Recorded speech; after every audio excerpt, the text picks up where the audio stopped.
హోంమంత్రిగా కూడా ఉన్న ముఖ్యమంత్రికి మహిళల రక్షణ పట్ల సోయి లేకుండా పోయిందని తెలంగాణ జాగృతి వైస్ ప్రెసిడెంట్ మంచాల వరలక్ష్మి విమర్శించారు. ఈ విషయమై వారు జాగృతి కార్యాలయంలో మీడియాతో మాట్లాడుతూ కాంగ్రెస్ పాలనలో మహిళలకు రక్షణ లేకుండా పోయిందని ఆవేదన వ్యక్తం చేశారు. అనంతరం జాగృతి అధికార ప్రతినిధి మనోజ్ గౌడ్ మాట్లాడుతూ పట్టపగలే ఓ మహిళ హత్య, మరో మైనర్ పై అత్యాచార ఘటనలు ఆందోళన కలిగిస్తున్నాయని అన్నారు.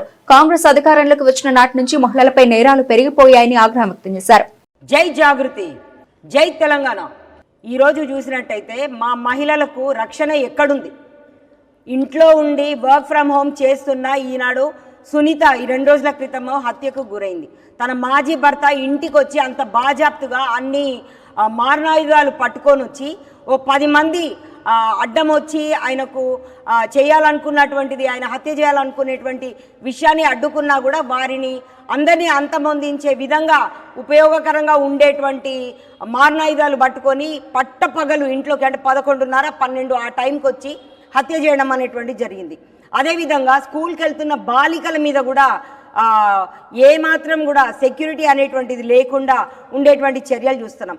ఒక మైనర్ బాలికను తీసుకెళ్లి 2 రోజులు అదుపులో పెట్టుకొని వారికి ఆ అమ్మాయికి మద్యం దాయిపించి మాలిస్టేషన్ చేయడం అనేటువంటిది చాలా విషాదకరమైనటువంటి విషయం. ఈ విషయంలో చట్టం, న్యాయం ఎక్కడ పోయింది? మా మహిళలకు రక్షణ ఎక్కడుంది? సీఎం రేవంత్ రెడ్డి గారిని మేము ఈ సభాముఖంగా ప్రశ్నిస్తున్నాము. మా తెలంగాణ జాగృతి నుండి మహిళా డెలిగేట్స్ని ప్రశ్నిస్తూ ఉన్నాము. ఈరోజు తెలంగాణ జాగృతి కవితక్క పక్షానికి మేము వెళ్ళి ఆ 2 కుటుంబాలని, ఇరు కుటుంబాలని కూడా మేము పరామర్శించడానికి వెళ్ళినప్పుడు వారి బాధ వర్ణాతీతం. మేము అడుగుతున్నది ఒకటే, ఈ వేదిక నుండి మేము అడుగుతున్నది ఒకటే, మీ ఒక్క కుటుంబానికే రక్షణ ఉంటే సరిపోతుందా? ఉన్న పోలీసులందరూ మీ చుట్టూ తిరుగుతేనే సరిపోతుందా? అదేవిధంగా మీ దగ్గరే రక్షణ శాఖ పెట్టుకున్నారు, హోం శాఖ మీ దగ్గరే పెట్టుకున్నారు, అట్లా మిగతా శాఖలు కూడా పెట్టుకున్నారు అనుకోండి, అది వేరే విషయం. కానీ హోంశాఖ మీ దగ్గరే పెట్టుకున్నందుకు ఎంత పకడ్బందీగా శిక్షలు అనేటువంటి అమలు జరగాలి, ఎంత త్వరితగతిన శిక్షలు అమలు చేయాల్సినటువంటి విషయానికి చూడాలి. ఇవేవి జరగడం లేదన్నప్పుడు మీ గవర్నమెంట్ ఫెయిల్యూర్ అవుతుంది. మీకెందుకో ఆలోచన వస్తలేదు. ఇంతమంది ఆడబిడ్డలు ఇన్ని బాధలు పడుతున్నారు, ఇంత హింసకు గురవుతున్నారు, రక్షణ లేని జీవితాన్ని గడుపుతున్నారు. మీ ఇంట్లో కూడా ఒక 2, 3, 10 మంది మహిళలు ఉన్నారు. మీకు ఒక బిడ్డ ఉన్నది, మీకు కడుపున పుట్టిన ఒక ఆడపిల్ల బిడ్డ ఉన్నది. సో ఇదే విధంగా ఒక రాష్ట్రానికి సీఎం అయిన మీరు మాలాంటి ఆడపిల్లలందరూ కూడా ఒక తండ్రి స్థానంలో ఉండేవాళ్ళు ఉండే రక్షణ శాఖని మీ దగ్గరే పెట్టుకొని అది ఏ విధంగా కూడా పనిచేయనటువంటి స్థితి చూస్తుంటే చాలా బాధ అనిపిస్తుంది. ఇప్పుడు ఈ 2 సంఘటనలు జరిగి కూడా దాదాపుగా ఒక 4 రోజులు, 5 రోజులు, 6 రోజులు, 4 రోజులు గడుస్తున్నటువంటి సమయము. ఇప్పటి వరకు మహిళా మంత్రులు కానీ అక్కడ ఉండేటువంటి ఎమ్మెల్యేలు కానీ వాళ్ళ ఇంటికి వెళ్ళి పరామర్శించి పాపాన పోలేదు. ఎందుకు ఇంత కఠినత్వం తలుసుకుంటున్నారు మీరు? మిమ్మల్ని మేమందరం ఎన్నుకున్నది, మా మహిళలందరం కూడా మేము తలుసుకుంటేనే ఏ ప్రభుత్వమైనా లైవ్లోకి వచ్చింది. సో మా పట్ల మీకు ఎందుకంత వివక్ష? ఈ వేదిక నుండి మేము అడుగుతున్నాము.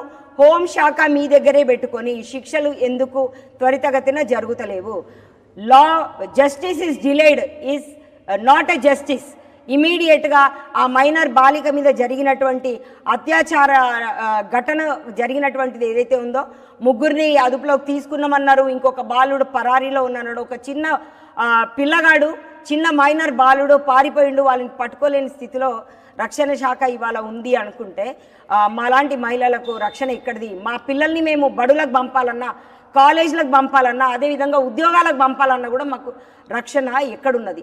సో మీరందరూ కూడా, మీరు సీఎంగా ఉన్న మీరు మా అందరి రక్షణ బాధ్యత తీసుకున్నటువంటి హోంశాఖ మీ దగ్గర పెట్టుకున్నందువల్ల దీనికి సంబంధించినటువంటి కేసుని త్వరితగతిన తీసుకుపోవాలి. పోక్సో కేసు కింద, ఫాస్ట్ ట్రాక్ కింద ఇమీడియట్లీ శిక్షను అమలు చేయాలి.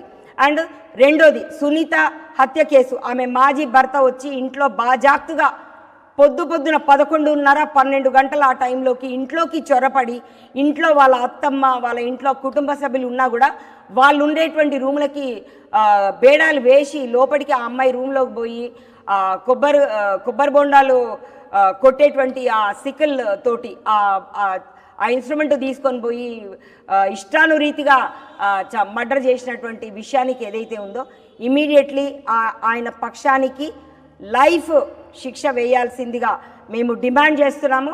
అదేవిధంగా బెయిల్ కూడా ఆయనకు ఇవ్వకుండా, ఎందుకంటే ఆ కుటుంబ సభ్యులు ఇవాళ మేము బయటికి పోతే మాకేంది పరిస్థితి, వాళ్ళ అమ్మ ఏడుస్తూ చెప్తున్నది, నా బిడ్డ కోసం యథావిధిగా నేను ఫోన్ చేసి ఎట్లున్నామని చెప్పని ఫోన్ చేస్తే ఆ పిల్లగాడే ఫోన్ తీసిండు. మేము షాక్ అయినాం. నేను ఫలానా నెక్స్ట్ టార్గెట్ నువ్వే, నీ బిడ్డ అయిపోయింది, ఇప్పుడు నెక్స్ట్ నీ సంగతే చూస్తా అంటే రేపు పొద్దున మేము ఎట్లా ముందుకు పోతాము, బెయిల్ అనేటువంటి తీసుకొని వచ్చి మమ్మల్ని చంపడానికి ఏంది గ్యారంటీ అని ఆ తల్లి ఏడుస్తూ ఉన్నది. ఈరోజు వాళ్ళ అత్తమ్మ మమ్మల్ని కూడా చూసిండు, ఇవాళ నా కోడల్ని నా ముంగటి ఇట్లా చేసిండు, రేపు పొద్దున మేము ఇక్కడ ఎట్లా ఉండగలుగుతాము, ఆ అమ్మాయిని చేసుకున్నటువంటి భర్త రేపు పొద్దున మేము బయటకు వెళ్తాము, ఎన్ని రోజులని మేము ఇంట్లో ఉంటాము, ఎన్ని రోజులని కాపలా మేము పెట్టుకొని ఉండగలుగుతాము, రేపు పొద్దున ఉద్యోగానికో దీనికో దానికో పోవాల్సి వస్తుంది.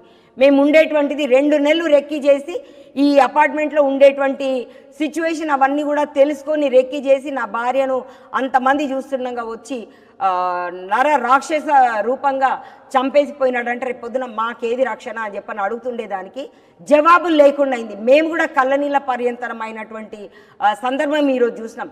ఇవన్నీ కూడా కొంచెం మీరు బాగా రెక్కించి విని హోంశాఖ మీ దగ్గర ఉన్నందువల్ల ఇంకా కొంచెం పవర్ఫుల్గా హోంశాఖను నిర్వహించాలని మనస్ఫూర్తిగా కోరుకుంటున్నాము.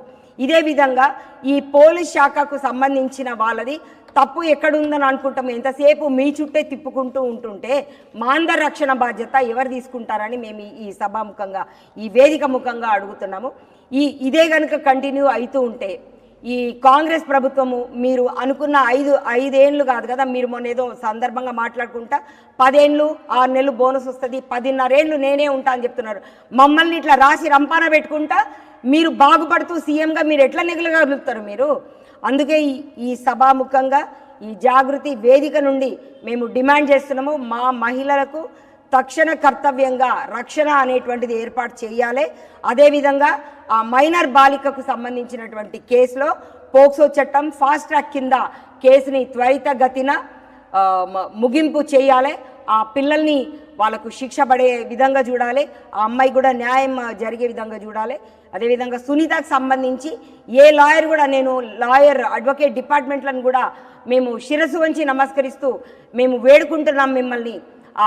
ఎవరైతే ఆ మహేష్ అనే వ్యక్తి తన మాజీ భార్యను చంపిండో ఆయన పక్షానికి మీరెవ్వరు కూడా అడ్వకేటిజం తీసుకోకుండా లీగల్గా ఆయన తరఫున ఎవరు పోరాడొద్దని ఒక తల్లిగా, ఒక ఇంట్లో ఉండేటువంటి మా పిల్లలకి ఇట్లా జరిగితే ఎట్లుంటుంది అనేటువంటి ఒక మనోవేదనతోటి మేము ఈ సభాముఖంగా చెప్తున్నాము. సీఎం గారికి కూడా మరొక్కసారి మా వినతి అనుకుంటారో, మా డిమాండ్ అనుకుంటారో, మాకు రక్షణ ఇచ్చే విధంగా హోంశాఖ మీ చేతిలో ఉన్నందువల్ల దాన్ని ఇంకా కొంచెం పవర్ఫుల్గా వాడండి. సభాముఖంగా చిట్ చాట్లో ఇక్కడ అక్కడ మీరు ఆ పవర్ఫుల్ డైలాగ్స్ కాదు వాడేది, మాకు మహిళలకు రక్షణ ఇచ్చే విధంగా మీరు చూడాలని మరొక్కసారి మిమ్మల్ని డిమాండ్ చేస్తున్నాం. జై జాగృతి, జై తెలంగాణ. జై తెలంగాణ, జై జాగృతి, జై కవితక్క. ఏదైతే గత 2 సంవత్సరాలుగా చూస్తున్నామో కాంగ్రెస్ గవర్నమెంట్ ఫామ్ అయినప్పటి నుండి పూర్తిగా కూడా మహిళలకు రక్షణ అనేది లేకుండా పోతుంది. రోజుకో ఘటన మహిళల మీద జరుగుతూనే ఉండడం నిజంగా కూడా ఇది ఒక బాధాకరమైన విషయం. ఈ రోజు అన్ని విధాలుగా కూడా కాంగ్రెస్ గవర్నమెంట్ విఫలమైంది.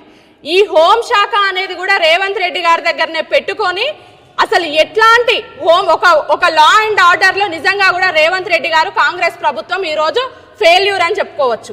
రోజుకో ఘటన, మొన్నటికి మొన్న చూసినాం లాయర్ స్వప్న ఘటన, ఒకదాని నుండి ఒకరు మహిళలు తేరుకోకముందే ఇంకొక ఘటన. మొన్నటికి మొన్న ఉప్పలగూడకు చెందిన ఒక మైనర్ బాలిక మీద 3 అబ్బాయిలు దారుణంగా డ్రగ్స్ ఇచ్చి మద్యం ఇచ్చి ఆ మద్యం మత్తులో 3 అబ్బాయిలు ఒక అమ్మాయిని అత్యాచారం చేసిన ఘటన నిజంగా కూడా ఇది ఒక దిగ్భ్రాంతికి గురి చేసింది, బాధాకరమైన ఘటన. సభ్య సమాజం ఈరోజు సిగ్గుపడే విధంగా ఉంది. ఇదంతా కూడా గవర్నమెంట్ విఫలమైంది అన్ని విధాలుగా కూడా. ఎక్కడ కూడా షీ టీమ్ కానివ్వండి, మహిళలకు ప్రొటెక్షన్ కానివ్వండి, ఏ విధంగా కూడా గవర్నమెంట్ కరెక్ట్గా లా అండ్ ఆర్డర్ని ఇంప్లిమెంట్ చేయలేకపోతుంది. మొన్నటికి మొన్న చూసినాం, ఇంకొకటి వనస్థలిపురంలో మాజీ భర్త మాజీ భార్యని ఒక పట్ట పగలే తన ఇంట్లోకి చొరబడి గర్భిణిగా ఉన్న మహిళని అతి దారుణంగా కుటుంబ సభ్యుల ముందే చంపడం అనేది కూడా ఎంత బాధాకరమైన విషయం. అంటే ఈరోజు సభ్య సమాజం ఎటుపోతుంది? ఈరోజు ఎందుకు ఇంత నిర్లక్ష్యంగా అనంటే ఒక హంతకుడు ఒకసారి ఒక హంతకుడు ఒక మహిళ మీద కిరాతకంగా చంపినప్పుడు మన లా అండ్ ఆర్డర్ కనుక కరెక్ట్ గా ఉండి మనం శిక్ష కరెక్ట్ గా వేస్తే ఇంకొకడు ఒక మహిళ జోలికి వెళ్ళడానికి భయపడే పరిస్థితి వస్తుంది. కానీ ఈ రోజు నిజంగా కూడా లా అండ్ ఆర్డర్ ఫెయిల్యూర్ గా ఉంది కాబట్టి ఈ కాంగ్రెస్ ప్రభుత్వంలో రోజుకొక ఘటన జరుగుతుంది. దీన్ని మేము తెలంగాణ జాగృతి మహిళా విభాగం పక్షాన ఉప్పలగూడకి వెళ్ళి ఆ కుటుంబ సభ్యుల్ని పరామర్శించడం జరిగింది, వనస్థలిపురంకి వెళ్ళి వీళ్ళ కుటుంబ సభ్యులను పరామర్శించడం జరిగింది. ఎక్కడ కూడా కుటుంబ సభ్యులు ఒక ఆందోళనలో ఉన్నారు. ఏంటంటే ఆ తర్వాత ఆ ముద్దాయిలు బయటకు వచ్చిన తర్వాత మా పరిస్థితి ఏంది అన్న ఒక అయోమయంలో భయాందోళనలో ఉన్నారు. ఇప్పటికైనా ప్రభుత్వం కళ్ళు తెరిచి నిందితులని ఎప్పుడైతే కఠిన కారాగార శిక్ష వేస్తారో, లా అండ్ ఆర్డర్ లో ఒక చేంజ్ మన చట్టంలో ఒక చేంజ్ అనేది తీసుకొస్తారో, ఇంకొకడు ఒక మహిళని కన్నెత్తి చూసే పరిస్థితి లేకుండా ప్రభుత్వాలు వ్యవహరించినప్పుడే మహిళలకు ప్రొటెక్షన్ ఉంటుంది. ఈ రోజు తెలంగాణ జాగృతి మహిళా విభాగం తరపున మేము డిమాండ్ చేస్తున్నాం ప్రభుత్వాన్ని, ఎవరైతే ఈ రెండు సంఘటనలే కాదు రోజుకొక సంఘటన చూస్తున్నాం, మీరు వీళ్లకు కఠిన కారాగార శిక్ష వేసినప్పుడే ఇంకొకరు మహిళల జోలికి వెళ్ళకుండా ఉంటారు. ఇప్పటికైనా కాంగ్రెస్ ప్రభుత్వం కళ్ళు తెరిచి మహిళల రక్షణ పట్ల కొంచెం వాళ్ళు సమయం కేటాయించాలి. ఇప్పటికైనా హోంశాఖ దగ్గర పెట్టుకున్న రేవంత్ రెడ్డి గారు కళ్ళు తెరిచి మహిళ లా అండ్ ఆర్డర్ ని ఎట్లా వాళ్ళు ఇంప్లిమెంట్ చేసుకోవాలి అన్న దిశగా ఆలోచనలు చేయాలి అని ఈరోజు తెలంగాణ జాగృతి తరపున డిమాండ్ చేస్తున్నాము.